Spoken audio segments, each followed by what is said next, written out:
Hello, magandang araw po sa lahat, and I'm back para sa Proud Pinoy. This is June and I'm here to demonstrate the power of an airsoft gun. An airsoft gun is considered not a real firearm, but it can really cause serious injuries. Kung bakit hindi siya dapat pinaglalaruan ng mga bata without direct supervision of an adult or a guardian.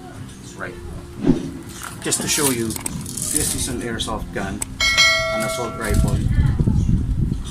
Yan. It's like a real firearm. Pero again, airsoft lang po to, hindi po to totoong baril. Ito yung ginagamit sa field pag naglalaro ng mga airsoft for outdoor activities. Kagaya ko, may nito sa airsoft, so this is what we do.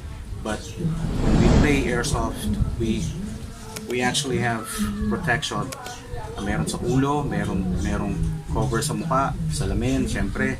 So hindi ka pa pwedeng payagan maglaro kung wala kang cover sa mukha mo, sa tenga. Dapat importante yan. Sa katawan mo, nagsusuot pa rin kami ng mga vest. Yan, just like a real gun, you have to consider that because it can really cause serious injuries. So, ano nga ba? This is an airsoft gun only, and in this video, mapakita natin yung lakas, yung velocity, the power of the airsoft gun. Guys, just a quick demonstration of how powerful an airsoft gun is. Hindi po ito totoong firearm, yes, pero it can still cause serious injuries. Kaya yung mga naglalaro po ng airsoft sa field, makikita nyo, nagsusot sila ng protective gears, mayroon silang mask, mayroon silang protection sa mata, sa ulo, at sa katawan syempre. Kasi again, although it's not a real firearm, the bullet is powerful enough to cause serious injuries. Alright, so parental guidance po, kung may mga batang nanonood, please do not try or attempt to do this at home without strict supervision of an adult. Nakita nyo yung boteng yon, yun po yung tatargetin natin. Now, just to show you how far, meron po tayong distance of about, by the way, this is an enclosed area, yung ginawa ko pong shooting range dito. Kaya, makakasiguro kayo na wala pong tumatalsik na bala, nagre-ricochet kung saan saan. Kasi again, this is an enclosed environment. Ang layo po niya is about 10 meters. Nilayo ko kanina from a distance of 7 meters.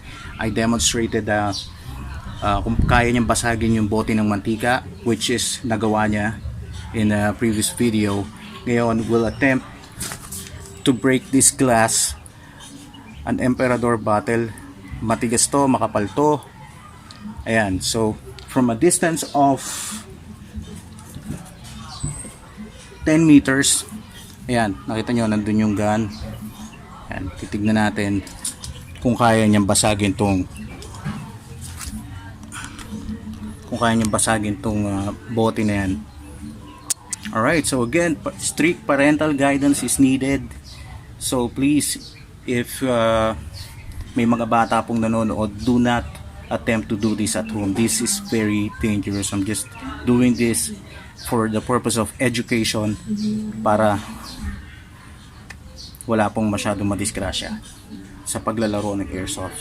Okay, so the video is playing now. I'll shoot this bottle, empty bottle, from a distance of 10 meters.